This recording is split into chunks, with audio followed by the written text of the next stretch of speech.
¿Qué me cuentan? ¿Han leído un poquito? ¿Han visto los videos? Ya solo nos quedan dos de este, o uno, creo yo, 16 les pasé hoy, y solo nos queda uno, el 20. Y para que lo vayan viendo, y si ya lo vieron, que se vayan asustando de lo que van diciendo. Ya me asusté, no Ya crees. se asustó. Sí. Cuénteme, ¿en qué se asustó? Cuénteme. Yo de lo que dijo que la muerte de Jesús no era significativa, y que, por ejemplo, esa era una de las cosas que me llamó la atención. Y Ajá. la otra cosa que me llamó la atención era que para qué rezar, para pedirle a Dios, porque Dios no puede hacer nada. Ujú. Entonces solo era una pérdida de tiempo. Son dos cosas que me llamaron la atención así muy, pero lo estoy pensando todavía.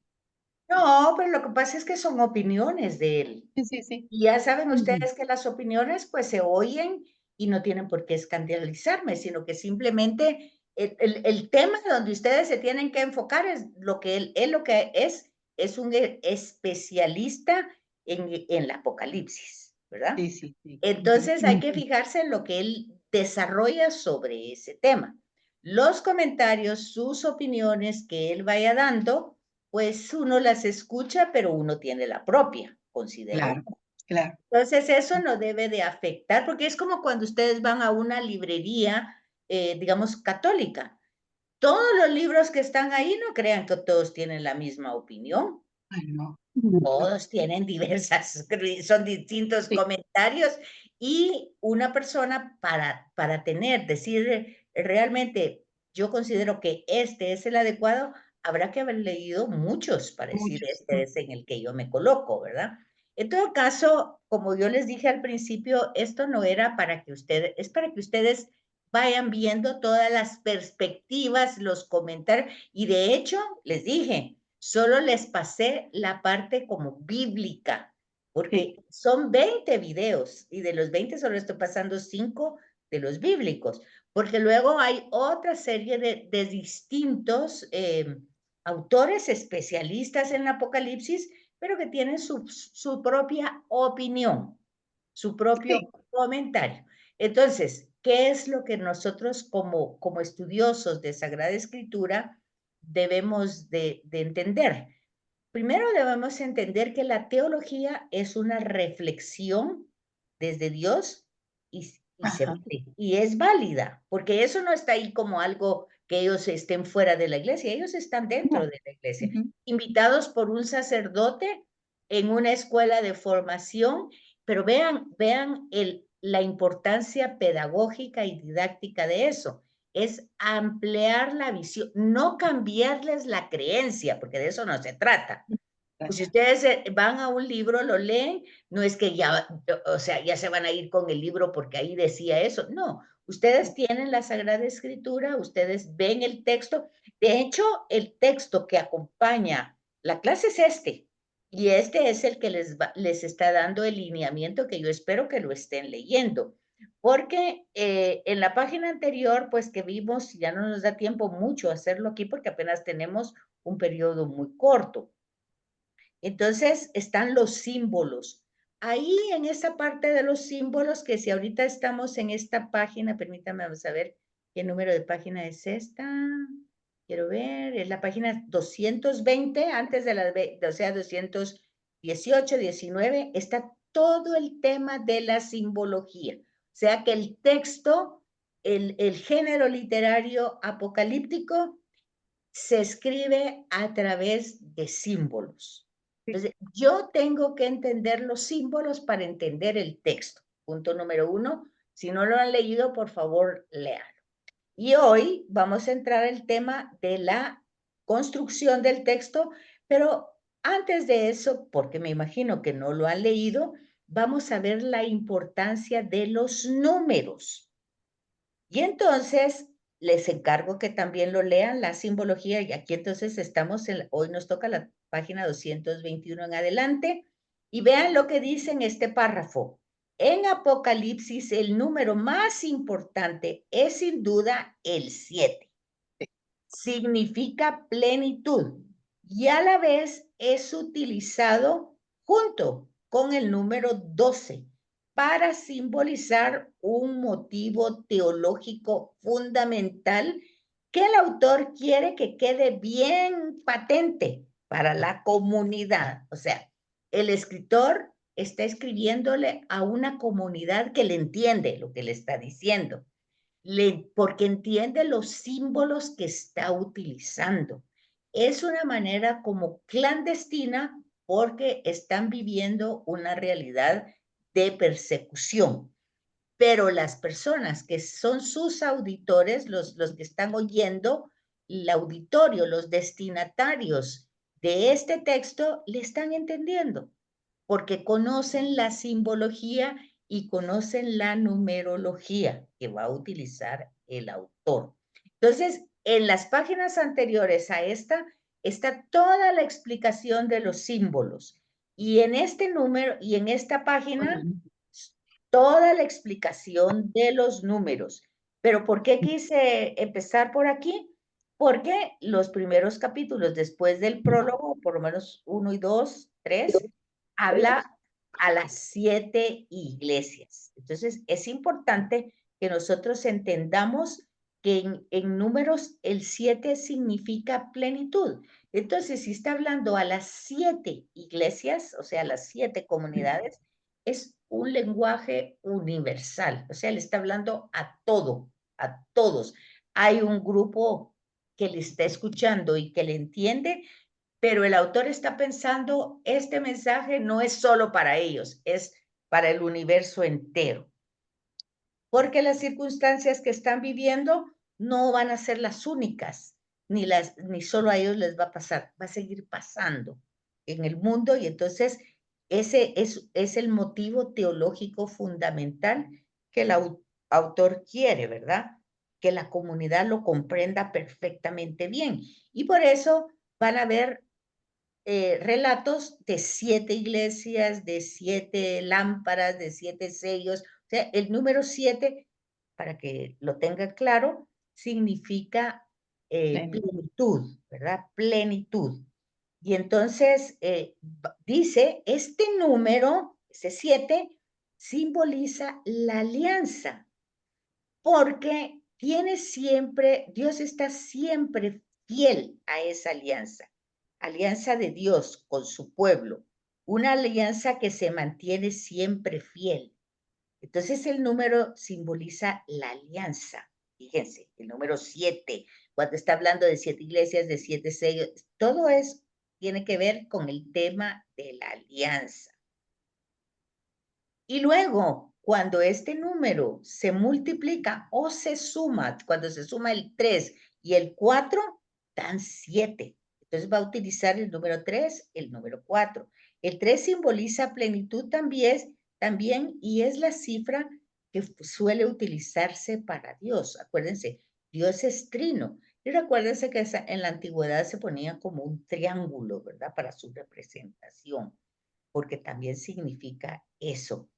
Y en el mundo bíblico, sobre todo en el judaísmo y también en el cristianismo, ¿verdad? Que son básicamente religiones monoteístas.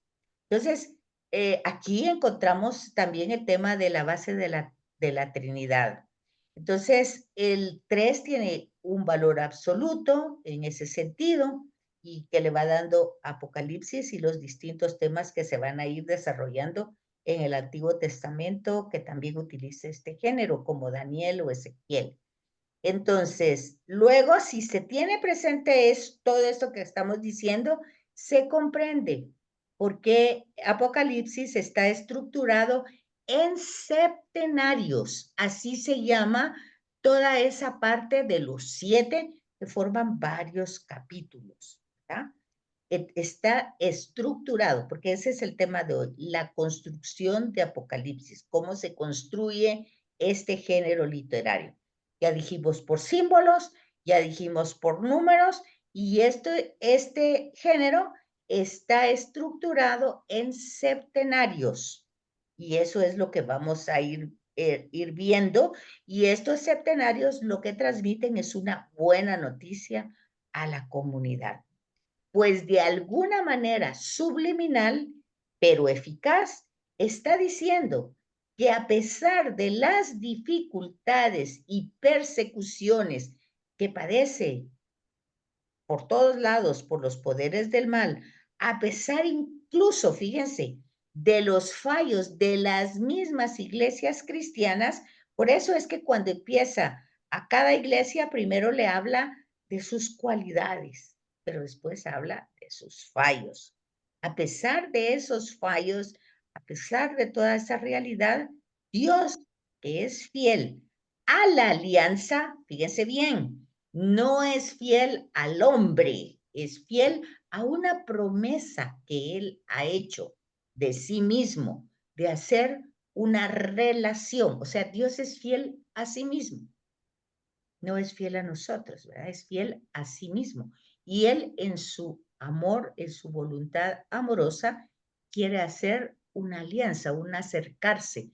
Ese tema lo hemos visto en Sagrada Escritura cuando vimos pues el Pentateuco, el tema de la alianza, y se forma un pueblo, pero yo espero que hayamos comprendido que ese tema de la alianza que se va desarrollando concretamente en temas renovados. Por ejemplo, vemos que esa alianza se dio muy al principio con Noé, después se da con Abraham, después se da con Isaac, Jacob, después se da con Moisés, después se da con el pueblo, después se da con Josué. Los profetas, ese es todo el tema, que no han sido fieles a la alianza. Jesús hace la nueva alianza. Okay. Pues el Apocalipsis no se sale de esa temática, es el tema, pero lo hace con un lenguaje diferente, donde no le aparece la palabra alianza, ¿verdad? Pero ustedes deben captar que el 7 significa entonces perfección en la alianza, y esa perfección es solo de Dios, claramente. Entonces, Dios, que es fiel a la alianza, no olvida ni abandona a su pueblo y le sigue protegiendo. Cosa muy importante, pues en el momento en el cual el autor está escribiendo esta obra, todo esto resulta muy difícil de descubrir y de creer. En cambio, el que los males descritos en el libro duren solo 3 años y medio, o sea, la mitad de 7, o un equivalente, es decir, 42 meses, o otro número, 1260 días, es por ello una buena noticia, porque el mal no es para siempre. Un poco como los dichos que dicen, ¿verdad? No hay mal que dure 100 años ni enfermo que lo aguante. O sea, no es para siempre. De una o de otra forma se acaba. Eso es lo que está, y eso es una buena noticia, ¿verdad? Pero lo está diciendo con números o lo está diciendo con símbolos, pero ya vimos todo el tema simbólico y entonces ahora nos toca ver el tema numérico, ¿verdad? Que es otra manera simbólica de transmitir. Y explicábamos anteriormente cómo el Aleph Beta, que es las consonantes que tiene el hebreo, pues solo tiene 22 signos. Y esos signos no tienen vocales. Y esos signos son también números. Cosa que no es solo con el griego, porque acuérdense que los números romanos son letras también, ¿verdad? Entonces, no es cuestión que nos confundamos tanto. Entonces, cuando ven estos números, ya se fijan, son múltiplos, ¿verdad? Y van presentando la mentalidad de César. Cuando da un múltiplo de 7 completo, pues es la plenitud. Y cuando son menos, la mitad o los números, como siempre aquí hay un poco de matemática, pues entonces significa una gran noticia porque es menos que la plenitud, o sea, no es para siempre. Una gran noticia para ese tiempo. Porque indica, no es que se esté indicando cuánto tiempo va a durar exactamente el mal descrito, ni mucho menos cuándo va a ser el fin del mundo, cuando está hablando del milenio, ¿verdad? No es nada de eso, como señala Jesús en Mateo 13:32.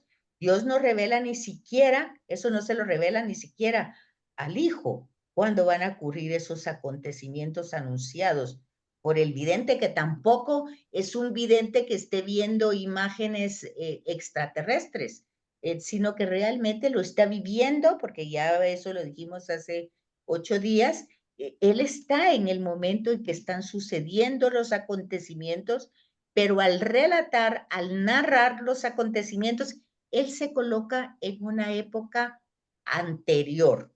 ¿Eso queda claro? Sí, ya. Perfecto. También vemos que entre las simbologías entran también los colores. Todo eso está en la parte simbólica anterior.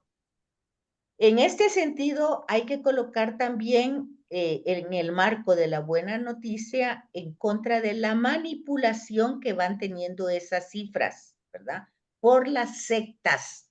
O sea, cuando no se entienden todos los símbolos y los queremos interpretar a nuestro antojo, ahí es donde yo quería que ustedes se fijaran en el relato de los videos cuando está haciendo relación directamente a los textos, al texto, que no sé si se han fijado en eso.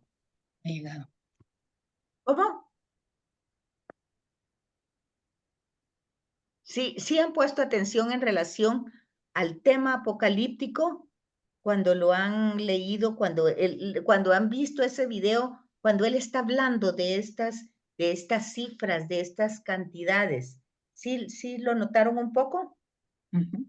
Bueno, entonces la Entiendo. manipulación que se hace de estos números porque no se entiende el contenido. Entonces, ya aquí les hace la referencia cómo son las equivalencias que se van haciendo, cómo son las sumas, restas y multiplicaciones, ¿verdad?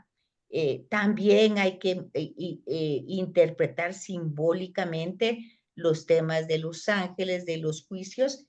Bueno, él hace también referencia a eso, ¿verdad? Aquí ya sabemos que son géneros literarios. Por ejemplo, ustedes van a encontrar que, y eso pues ya lo sabemos, que el ángel es un recurso literario que utiliza el autor para hablar de la comunicación de Dios. Dios se comunica a través de mensajeros. Y el hecho es que al escribirlo, pues nosotros, acuérdense que esto viene desde culturas muy antiguas y los persas tenían esas creencias. Acuérdense lo que ya han estudiado anteriormente, que todo esto fueron tradiciones orales que se fueron recopilando. Acuérdense de que Israel fue invadido por muchos imperios y que fue exiliado a Babilonia y después fueron los persas. Todas estas culturas, todos estos imperios dejaron parte de su riqueza cultural en el conocimiento, en la existencia hebrea. Entonces, Ujú. todo eso ellos lo van a monoteizar, por decir así, pero forma parte de su riqueza cultural, obviamente ya mezclada con las distintas culturas. Incluso un poquito antes de los romanos, pero fueron los griegos. Y acuérdense que ahí vienen todos los sabios de Grecia, ¿verdad? Todos, Platón, todos ellos, y toda esa riqueza, todo ese bagaje de conocimiento, pues entra como oleadas a la cultura hebrea. Y todo eso se va acumulando y se va reflexionando y va entrando en un proceso sapiencial que se va a desarrollar en los libros sapienciales, pero también aquí en el Apocalipsis, en otro género literario que se va a desarrollar pues en un momento diferente, o sea, de percepción. O sea, han tenido momentos de estar en paz en la tierra, momentos de emigrar, momentos de invasión, momentos de exilio, y hasta el regreso del exilio de Babilonia, ellos nunca habían sido perseguidos por motivos religiosos. Es ya con los griegos que ellos ya tienen establecida su relación judía, que eso se establece hasta que regresan del exilio, cuando ellos realmente forman el judaísmo, en ese retorno forman el Sanedrín y todos descendientes de los macabeos prácticamente, que son los que han hecho la revuelta para conservar la pureza del judaísmo, y la experiencia que ellos tienen de haber perdido toda la tierra. Acuérdense que después del exilio ellos se quedan sin templo, sin monarquía, ellos nunca más vuelven a tener un rey, nunca. Eso lo decíamos hace 8 días. Herodes era un rey que no era judío y había sido puesto por Roma, ¿verdad? Y entonces Herodes el Grande, y luego sus hijos. En fin, todo eso forma parte de la historia, pero ahora en esta realidad, en este acontecimiento histórico, ellos están siendo perseguidos no por ser judíos, está siendo perseguida la secta cristiana. ¿Por qué? Porque es un movimiento que está empezando. Entonces no es todavía una religión. Va a ser una religión 3 siglos después con Constantino. Pero aquí es un movimiento que empieza a formarse y ya desde sus inicios están persiguiéndolos de una manera terrible. Entonces el autor que sabe esto, que sabe lo que está en sus inicios, este movimiento, no quiere que desaparezca, no quiere que las personas que pertenecen a este movimiento se asusten tanto que claudiquen. Entonces, el género apocalíptico trata a través de signos, símbolos, colores, números, de dar esa esperanza, esa buena noticia de que el tiempo no va a ser eterno. Eso exactamente hizo en el Antiguo Testamento Daniel, justamente con un periodo similar que fue el de los griegos. ¿Por qué? Porque es a partir de ellos que empieza realmente la persecución religiosa. Sé que estamos hablando que la persecución religiosa no ha sido toda la vida, ha sido unos, ¿qué? 200 años antes de Jesús. Si ustedes ven, el Imperio Romano dejó a los judíos tranquilos durante un tiempo. No se metió con la religión judía, ellos podían hacer todo en el templo, sus sacrificios, todo. Roma no se metió con eso. Fue hasta Nerón donde empieza la gran persecución, no contra el judaísmo, sino contra el movimiento que está empezando. ¿Por qué? Porque el César, igual que pasaba con Alejandro Magno, se consideraban ya divinidades y querían un culto para ellos. Entonces los cristianos se resisten, porque ya tienen claro quién es Dios y cómo es Dios, porque eso es lo que reveló Jesús, y eso es el primer movimiento. Así surge el cristianismo, como un atractivo fuerte ante la realidad de la existencia de Dios, que se ha encarnado en la persona de Jesús. Es algo concreto, no es por ideas, porque todavía con Daniel es la idea de Dios, desde la experiencia, claro, pero es una idea. Pero con Jesús ya es una encarnación, sobre todo por el hecho de la resurrección. Veamos que los cristianos saben por qué es que ellos entraron a este movimiento, y el autor sabe por qué debe motivarlos a que perseveren. Y entonces les está dando toda esta buena noticia. Entonces, todas las alusiones que hay en el Antiguo Testamento cuando se habla de corrientes hermenéuticas son las formas de interpretación, que es justamente lo que pasa con los videos, ¿verdad? Las distintas interpretaciones que dan los estudiosos en relación a distintos textos. Entonces, aquí, pues, es esto lo que nos toca ver, la construcción de este género literario. Entonces, este género literario, ustedes leen el prólogo que va del versículo 1 al 8, y ahí es donde a mí me interesaba que ustedes vieran el video, que él dice con mucha claridad: quien le da interpretaciones fuera del texto, pues es que no lo ha leído, así de sencillo.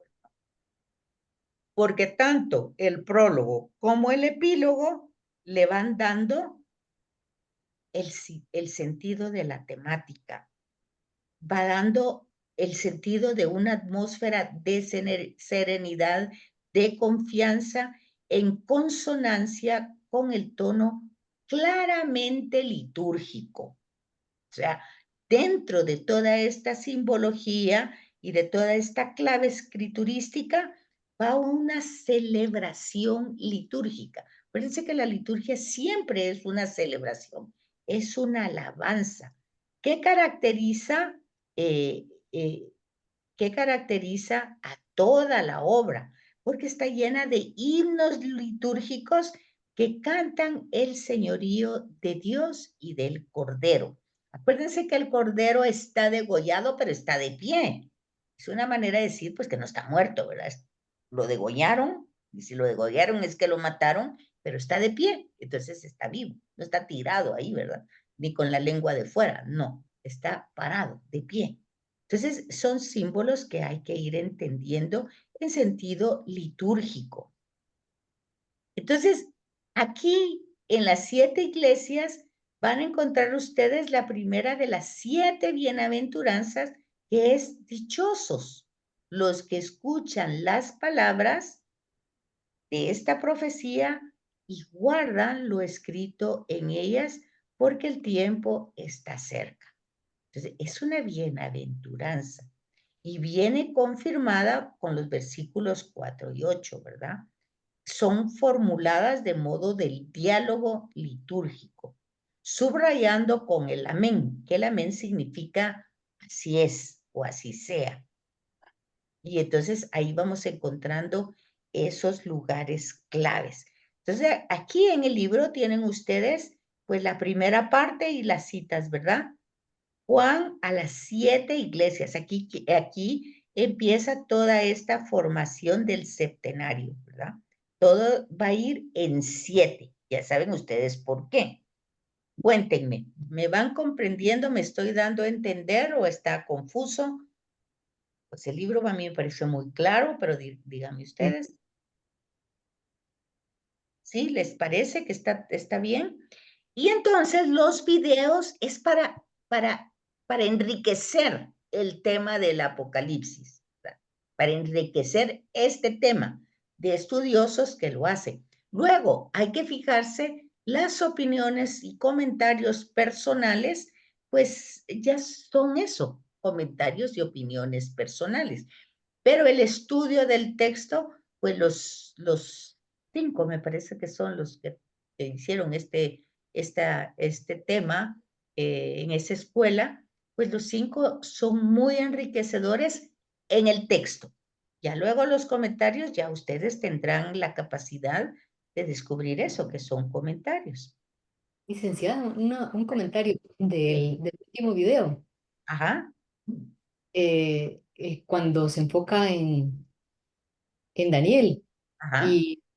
Y qué interesante, a mí sinceramente todos los videos que he visto, a mí me han despertado más curiosidad, me han encantado, a mí me han encantado, sinceramente, eh, eh, por tantas ideas también con las que hemos crecido y las que nos han ido enseñando en lo más básico, desde nuestra enseñanza, cuando estudiábamos en el colegio, en los básicos, eh, y, y pues me encanta escuchar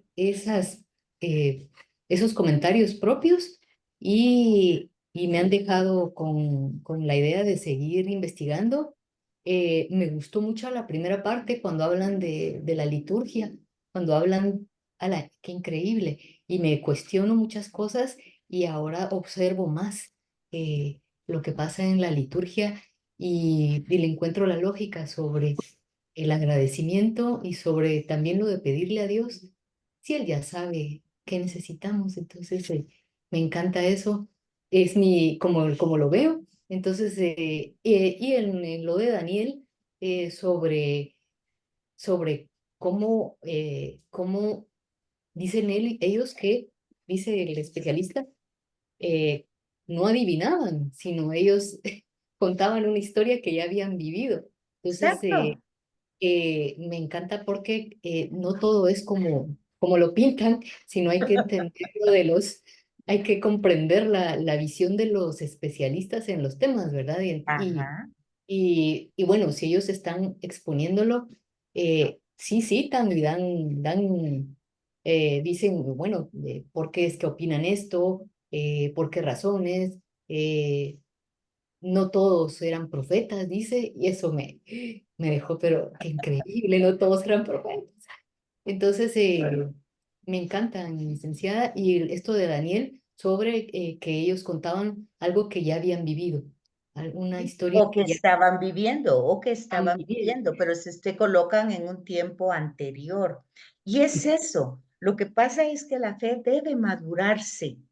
A veces el problema es que la gente cree que lo que ya le enseñaron es así, está herméticamente cerrado y pensar como que eso es pecado, como que no pueden pensar porque qué va a pasar, porque el catecismo dice eso, pero se vale pensar, porque de hecho hacer teología es eso, es atreverse a reflexionar e ir actualizando una serie de datos para tener pues a un Dios más real, más vivo entre nosotros y una encarnación no solo de lucecitas y de tamalito y de fiesta, sino todo un acontecimiento, un evento que acontece a la humanidad que hace que realmente, ¿qué dijera yo? Como que, como que la estática que uno mantiene sea movida, sea como un terremoto y verdaderamente encontremos el rostro de Dios vivo que dialoga, que se acerca, que acompaña a la humanidad, que lo logremos ver incluso en estos momentos de dificultad. La importancia del autor es que él logra ver eso y lo logra ver y lo transmite arriesgándose y por eso lo hace en una especie de clandestinidad, como de clave, para, como enigmático, pero no tiene nada de enigma porque todo el mundo al que él se está dirigiendo le está entendiendo. Como decía hace 8 días, nadie va a escribir un libro para que nadie lo entienda.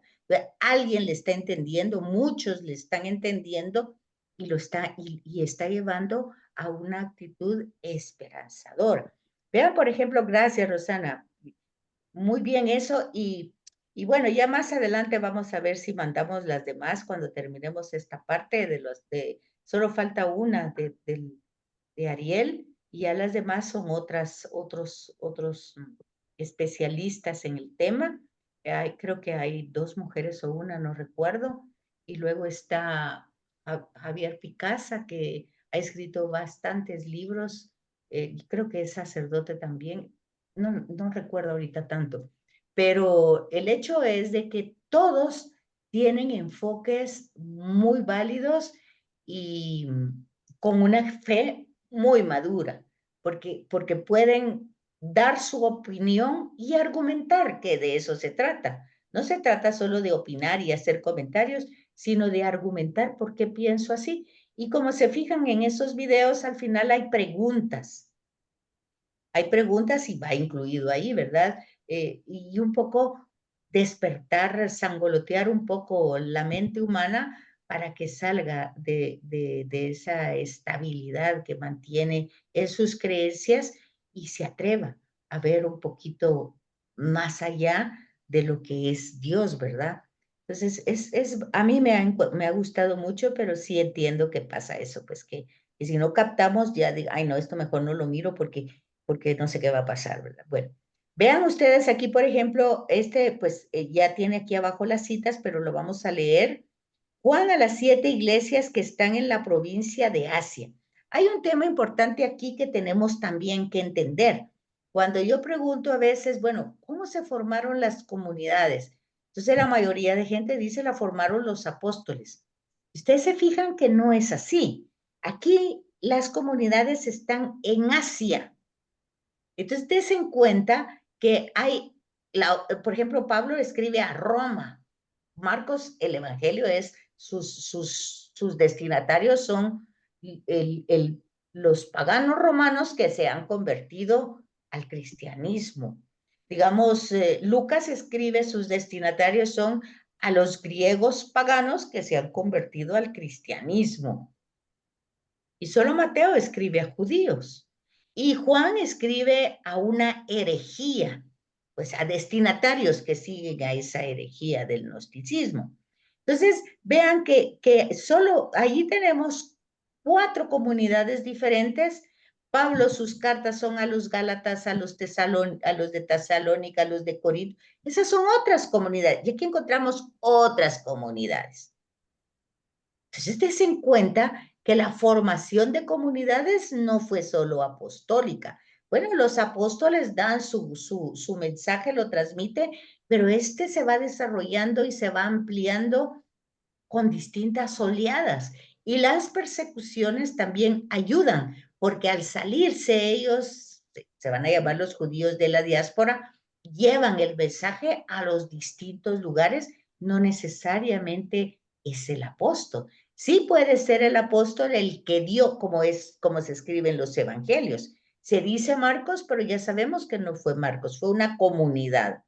Entonces, ya sabemos que Marcos recibió la predicación de Pedro. Entonces va todo como relacionado, pero no podemos pensar así que los apóstoles llegaron por todos lados porque que no se puede. Además se murieron, todos fueron muertos entre el año 64 y 68, antes de la destrucción de Roma, y hasta ahí no había sido escrito ningún evangelio y tampoco el Apocalipsis. Entonces, pensar que es el apóstol Juan el que lo escribió, pues tampoco. Entonces, ¿cómo puedo ver eso? Ya lo hemos explicado muchas veces, lean la introducción de su Biblia, y si tienen una Biblia de estudio, ahí van a encontrar ustedes toda esta información. Entonces, fíjense que aquí se dan cuenta que el saludo es gracia y paz a vosotros de parte del que es, del que era y del que está a punto de llegar. De parte del, aquí va otra vez el número, 7 espíritus que están delante de su trono y de parte de Jesucristo, el testigo fidedigno. El primero en resucitar de entre los muertos y el dominador de los reyes de la tierra. Al que nos ama y nos liberó de nuestros pecados con su propia sangre, al que nos ha constituido en reino y nos ha hecho sacerdotes para Dios su Padre. A él la gloria y el poder para siempre. Amén. Mirad cómo viene entre las nubes, todos le verán, incluso quienes le traspasaron, y las razas todas de la tierra tendrán que lamentarse por su causa. Así será. Amén. Vean, ese es el querigma, ese es el anuncio. Entonces, no hay ningún tema de destrucción, de desolación. Eso se está viviendo, pero se está viviendo porque están siendo perseguidos. Pero fíjense solamente cómo va toda esa, y aquí ustedes ven el anuncio que es el que nosotros tendríamos que llevar a todos lados, ¿verdad?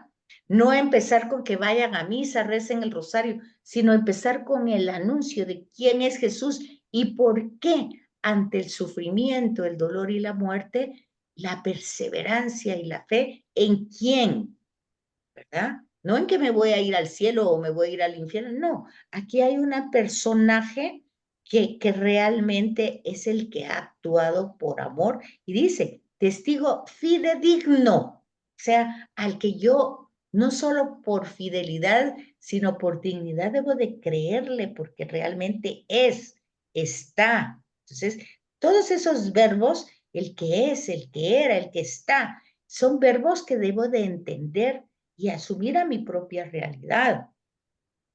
¿Verdad? El primero es resucitar, o sea, hay una acción anterior que me motiva a mantener la confianza y la esperanza, la resurrección. Vean que esto que está ahí colocado tiene mucha teología que se puede desarrollar solo con eso. Si yo lo entiendo, ya entendí todo el resto del Apocalipsis, porque va en esa relación. Y entonces aquí habla, aquí habla en relación con las 7 iglesias, le va a dar sus cualidades, les va a decir sus ayes, les va a decir bienaventurados por tal cosa o felices ustedes porque han hecho esto y aquello, y ay, porque están fallando en tal cosa. O sea, la problemática hasta el día de hoy de la iglesia humana, que tiene todas las dificultades porque está en el tiempo, en el mundo temporal y está afectada, está dolida, Pablo lo va a decir de otra manera, ¿verdad? Que el cosmos gime dolores de parto, pues todo, la iglesia, la humanidad, la naturaleza, todo, porque ya ha sido redimida, pero no asume esa redención. Bueno, entonces, porque nada de esto es mágico. Vean, aquí están pasando persecuciones. Y esto es importante entender, la diferencia entre cristianismo y cristiandad. Porque este es el cristianismo, estas son las raíces del cristianismo. Aparte es la cristiandad, que es la que se empieza a formar a partir de Constantino, ¿verdad?